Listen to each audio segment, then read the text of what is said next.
Welcome to this explainer. Today, we're unpacking a truly mind-bending ancient Buddhist philosophy.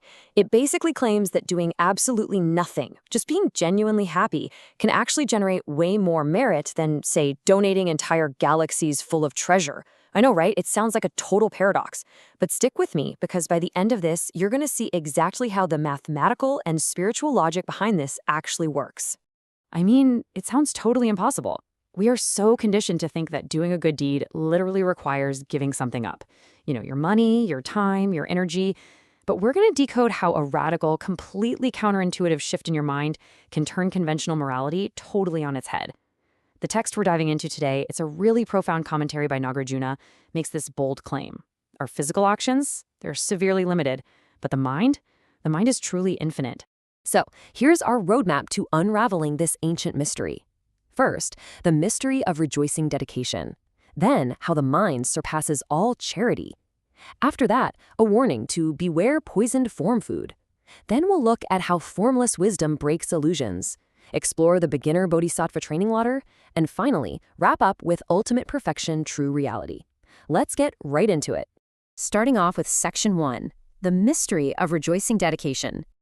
The text reveals this fascinating two-step formula, which is actually debated by key figures like Maitreya and Subhuti. Step 1 is rejoicing. You don't always need physical wealth to do good. Just aligning your mind with the goodness of others, like literally witnessing someone else's good deed and feeling pure, unselfish joy for them, acts as this massive magnet for merit. And step 2 is dedication. This means taking all that gathered merit and actively directing it towards ultimate enlightenment. You're not just, cashing it in for a better life next week, you're aiming for the highest goal. Moving on to Section 2, mind surpasses all charity. So the ancient text uses this absolutely fascinating metaphor to compare mental and physical action on a cosmic scale. Think of it like this. Buddhists possess this infinite fire of compassion, capable of saving everyone. But, well, fire needs fuel, right? Our physical reality is super limited, but our mental rejoicing acts as the necessary infinite firewood to actually ignite that connection. It's because the mind can span the entire universe in a single instant, whereas our physical bodies, not so much. And the math on this is just staggering. The Buddha explicitly states that this formless mental dedication is hundreds of thousands of millions of times greater than physically filling the entire galaxy with precious treasures. Seriously, why? Simply put, physical treasure has a hard limit. Eventually, it runs out. But a mind that is perfectly aligned with infinite truth, that has absolutely zero boundaries. It's limitless. Okay, that brings us to Section 3, beware poisoned formed food. Now, just as you might be thinking, wow, this sounds like the ultimate life hack. I can just sit on the couch and be happy for people. Subhuti introduces a pretty severe complication. If you dedicate your merit while grasping for some heavenly reward or clinging to your own ego, like thinking, look at me, look how spiritual and happy I am, you are essentially eating beautiful, sweet-tasting, poisoned food.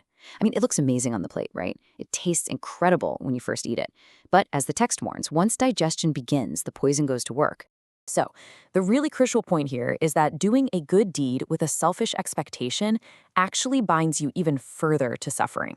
If you act with ego, sure, your reward might be great, but it's temporary. You might get a stellar reputation, maybe a temporary heavenly reward. But because it's tied to form, physical, temporary things, it is definitely going to expire. And when it does, it leaves you right back where you started, trapped in the cycle of suffering. Basically, the ego poisons the good deed. Which leads perfectly into Section 4, formless wisdom breaks illusions. So how do we extract that poison from our good deeds? Well, the text explains that ordinary people are trapped by these three major inversions. It's like we're constantly misunderstanding reality. First, there's thought inversion. We look at temporary things and somehow think they'll last forever.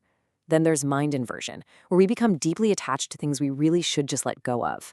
And then the biggest trap of the whole shebang, view inversion. This is where we attach a false sense of self, a really rigid ego, to absolutely everything we do. We walk around saying, I am giving this to you. And that illusion? That is the poison. To gain ultimate merit, the antidote is what the text calls formless dedication. This means performing the good deed or doing that mental rejoicing while completely dropping the ego.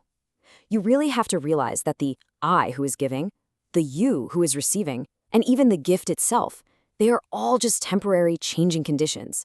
They are completely empty of permanent inherent existence. You do the good deed, and then boom, you immediately let it go. And this brings up one of my absolute favorite analogies from the text that brilliantly illustrates this logic. Think about it. If your good deeds are aimed at a specific reward, like wealth or praise, it's like shooting an arrow at a specific, small object. You can easily miss, and even if you hit it, the reward is limited. But formless dedication? It's like shooting an arrow at the ground. Because you aren't aiming at some tiny ego-driven target, but rather letting your merit just dissolve into the infinite emptiness of reality, you literally cannot miss. It guarantees ultimate perfection. Let's jump to Section 5, the Beginner Bodhisattva Training Lab.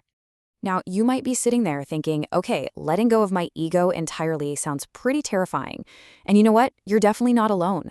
In fact, in the text, the Emperor of Gods actually pauses the whole debate to ask about this exact thing. It is completely natural for a beginner to panic a bit when they're told their entire concept of reality, their identity, and even their whole idea of charity is just an illusion. You start to wonder, well, if everything is empty, why do anything at all? It's that classic fear of just falling into the void. But Subhuti explains that you definitely do not have to grasp ultimate emptiness on day one. It's a ladder. You start with step 1, just doing conventional good deeds. You build up your spiritual muscle. You find wise teachers to learn the basics. And gradually, as your mind becomes more flexible and a bit more detached, you can finally grasp the ultimate truth of emptiness without being totally terrified by it. There is this incredibly beautiful analogy the text uses to reassure us here. Think of a baby bird. A baby bird without fully formed wings can't just be forced out of the nest and expected to soar high into the sky, right? It would crash. In the same way, beginners really need to rely on the safe structure of conventional good deeds, that's the nest, before they develop the wisdom wings required to fly in the vast, boundless sky of emptiness. And that brings us to our final section, number 6, Ultimate Perfection, True Reality. The Buddha himself actually steps in at the very end of this text to praise this formless path. He confirms that aligning your mind with the absolute empty reality of all things is literally the supreme, foolproof act. True merit isn't some cosmic currency you hoard in a spiritual bank account. It actually behaves exactly like nirvana itself. It's formless, completely free of ego-driven concepts, and eternally peaceful. So, to summarize this explainer, physically giving is wonderful, yes, but mentally rejoicing in the good deeds of others is actually infinitely more powerful. However, and this is a big however, that power becomes toxic if you inject your ego into it. Formless dedication, like shooting at the ground, never misses. Start small, build your wings slowly, but realize that ultimately, true merit requires you to open your hands and completely let go. I want to leave you with this final thought. It's a hugely challenging perspective shift for sure, but it's one that can radically transform how you interact with the world. The next time you set out to do something kind, ask yourself, are you holding on to it tightly, trying to capture that goodness for your own ego, or are you finally ready to let it dissolve into the infinite? Thanks so much for joining me for this explainer, and as always, keep questioning the nature of your reality.